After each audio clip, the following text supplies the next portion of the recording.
I've been around this all my life.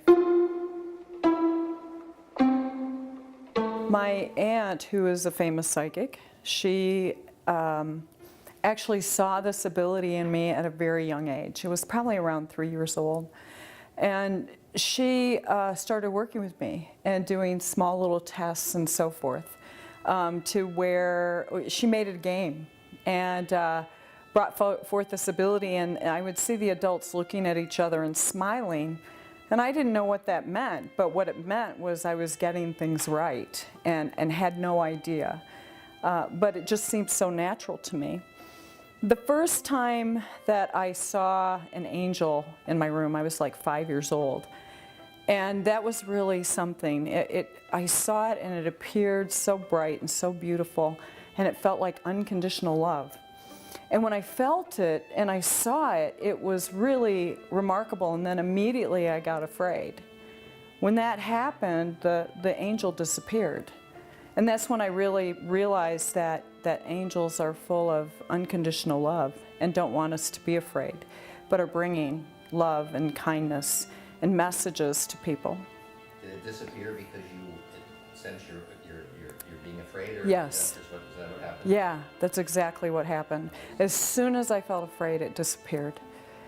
So it was really interesting. So, you know, and then as I grew, you know, and started learning about my gift and exploring it, and then having things happen. My parents were really supportive of it, but they were open to it. They didn't understand it, but they allowed it to occur and saw some of the things that I was seeing, and I was able to make certain predictions that were frightening, and even my friends saw it.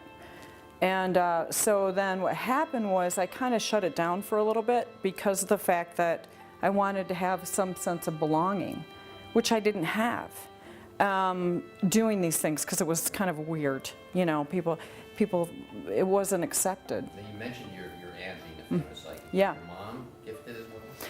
No, it was really on my father's side. So it's really funny, that whole thing with my parents, or with my grandmother was psychic, and prior to that, her mother was psychic, and then it passed on to my aunt, and she really explored it, and she got into working with universities, working with the CIA, working with some of the research that was done at Duke and Stanford University. And so it was really interesting, and she worked with CEOs of companies, helped them look for, you know, drilling places for oil, for example, did a lot of remote viewing, as well as investigative work.